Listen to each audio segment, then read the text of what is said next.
एक मिनिट सगळ्यांनी चप्पल बाजूला ठेवायची, कारण आपण पंचशील ध्वजाला या ठिकाणी आपण वंदन करत आहोत। आज आपल्या सिन्नर शहरामध्ये डॉक्टर बाबासाहेब आंबेडकर पदस्पर्श समिती, तत्पूर्वी या ठिकाणी त्या वर्षाच्याही कमिटीने चांगलं योगदान देऊन कार्यक्रम त्या ठिकाणी घडवला। काही वर्षाची कमिटी एक चांगलं योगदान देऊन हा कार्यक्रम झालेले सन्माननीय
आपल्या सर्वांच्या समवेत पंचांग प्रणाम.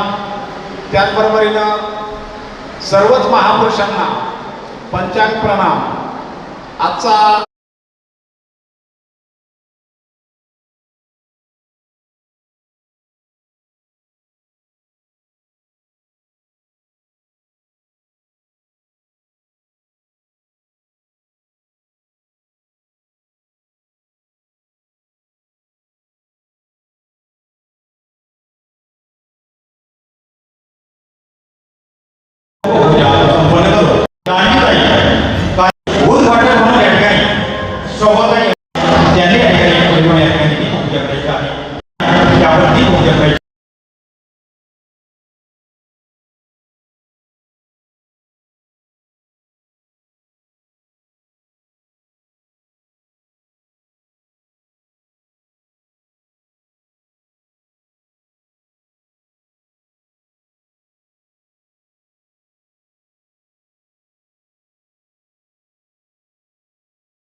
आपण या ठिकाणी नाराज आपले मनापासून आभार मानतो. खरं तर मी 4-5 दिवसापूर्वी जाधव ताईकडे घरी गेलो होतो आणि प्रवीण भाऊ होते जाधव, बरेच सहकारी त्यांनी उपस्थित होते. आणि ज्यावेळेस हा विषय निघाला की 15 ऑगस्ट 1941 हा दिवस सिन्नरच्या इतिहासामध्ये सुवर्णाक्षर दिवस आहे. खरं तर ह्या व्यासपीठाला सांगू शकतो की हा सिन्नर फार मोठा इतिहास या सिन्नरमध्ये झालेला आहे. आज या ठिकाणी 16 ऑगस्ट 1941ला सिन्नरच्या इतिहासात आपल्या भारताचे संविधान ज्यांनी लिहिले महामानव डॉक्टर बाबासाहेब आंबेडकर हे या ठिकाणी आले आहेत. त्याचबरोबर विश्रामकडे या ठिकाणी छत्रपती शिवाजी महाराज या ठिकाणी आले. जसा भरपूर इतिहास या सिन्नर मातीमध्ये झालेला आहे. लोकांना मी धन्यवाद देतो की हा कार्यक्रम सतत चालू ठेवा. अजूनही त्यांनी यांचा पाऊस तुम्हाला पडत राहील अशी तुम्हाला एक सूचना देतो थांबतो. जय भीम, जय महाराष्ट्र. बाबासाहेब आंबेडकरांचा पदस्पर्श दिन आणि लोक कवी आदरणीय वामनदादा कर्डक ज्यांनी घराघरामध्ये बाबासाहेब आंबेडकर आपल्या गीतातून पोचवले, त्यांचा जयंतीचा दिवस आज आपण साजरा करत आहोत एकत्र सर्व शिन्नरकर मंडळी मिळून. आणि हा जो संकल्प या समितीने या ठिकाणी दिलेला, जो आजच्या दिनाच्या निमित्ताने त्या समितीचे उत्सव समितीचे अध्यक्ष आदरणीय राजेंद्रजी जाधव आणि त्यांची संपूर्ण जी टीम आहे, समिती आहे, आणि सुरुवाती सकाळपासून अथकपणे जे संचलन करतात सचिव सेक्रेटरी आदरणीय बौद्धाचार्य, ज्येष्ठ बौद्धाचार्य बाळासाहेब आव्हाडसाहेब आणि सर्व टीमला या ठिकाणी खरोखर धन्यवाद देतो.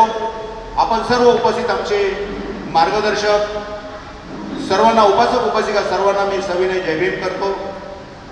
आणि विशेष म्हणजे आमचे हरीशदादा जाधव यांनी जे माझं नामांकन या ठिकाणी या समितीकडे दिलं आणि माझा कार्याचा परिचय माझ्या माहेरामध्ये, माझ्या गावामध्ये, माझ्या तालुक्यामध्ये जो घडवून आणायचा प्रयत्न केला, त्यांना देखील सतत मी त्यांचा ऋणी आहे.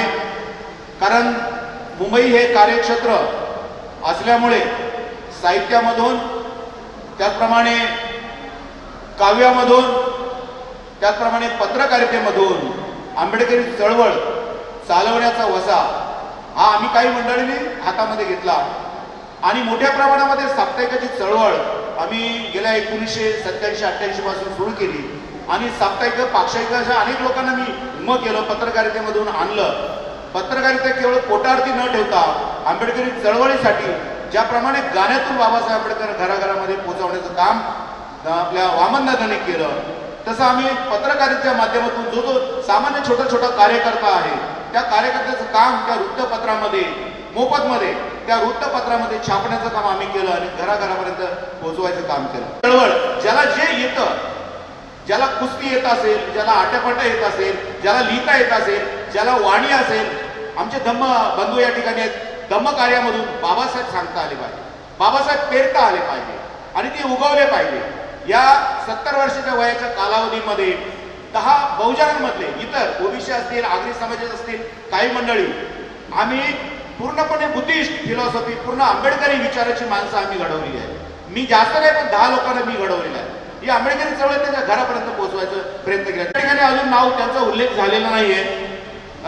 हृदयनाथ दादा शिरनारकर हे इतकेच आहे. ते सुद्धा महाकवी आणि उर्दू शायरी त्यांची एवढी प्रसिद्ध आहेत, त्यांचा सुद्धा उल्लेख होणं खऱ्या अर्थाने गरजेचं आहे. आणि वामन दादांचे हे सगळे पायी, हे सगळे त्यांचे चाहते. संकल्प आपण या समितीने जाहीर केला स्मारक उभारण्याचा. आम्ही 100% त्या ठिकाणी मुंबईचे आणि इतर मंडळी जे आहेत, आम्ही विविध ठिकाणातून जो वर्गणीच्या रूपाने 10 रुपये 5 रुपये काय समजा आपण आता तेवढं तर नाही, परंतु जास्तीत जास्त जेवढं आम्हाला उभं करता येईल त्या स्मारकासाठी योगदान देण्यासाठी आम्ही नक्की प्रयत्न करू. आणि एक सत्कारार्थी म्हणून या ठिकाणी मी माझं मनोगत व्यक्त केलं. धन्यवाद. कधी बोलवा, आवाज द्या, आम्ही हजर आहोत. जय भीम. शब्दात सामर्थ्याचे, शब्दात सामर्थ्याचे कसदार पीक आहे. शब्दात सामर्थ्याचे कसदार पीक आहे. वाणी अशी भीमाची विश्वात एक आहे. संस्कृती मंदिराच्या तुटक्याच पायऱ्या, संस्कृती मंदिराच्या तुटक्याच पायऱ्या जोडण्यात वेळ गेला, झेलण्यात ठोकराया. जोडण्यात वेळ गेला, झेलण्यात ठोकराया. सोसून गाव सारे जय भीम लेख आहे. बाबासाहेबांची चळवळ या सिन्नर तालुक्यातून पुढे घेऊन चालले याचं मी जाता जाता मी ठरवत होतो. प्रदीप गांगुर्डे त्या काळामध्ये सुभाष 2 दादा होते, दादासाहेब गायकवाड, माझ्या तालुक्यातील संगमचे दादासाहेब रोह. त्याचे लोकल बोर्डामध्ये बाबासाहेबांच्या काळामध्ये पहिले आमदार. ह्या कार्यक्रमाची प्रेरणा घेऊन मी आता निघालो. नगर जिल्ह्याचा मी संपर्क प्रमुख आहे. ज्यावेळेस माझ्या तालुक्यात मिटिंग होईल काकासाहेब, दादासाहेबांच्या घरामध्ये बाबासाहेबांच्या जो मुक्काम केला, एक झोपडी होती आणि त्या झोपडीमध्ये शिमल्याच्या काळामध्ये तुमचे मनापासून धन्यवाद देतो. माझ्या दोन्ही चुलतींच्या वतीने तुम्हाला पुन्हा एकदा मी धन्यवाद देतो की आपण या ठिकाणी कार्यक्रमाला आलात, कार्यक्रमाची शोभा वाढवली आणि आमच्या पाठीवरती शाबासकीची थाप आपण दिली. म्हणून मी तुम्हाला सर्वांना खरोखर मनापासून शुभेच्छा देतो आणि आपले आभार मानतो. वामन दादा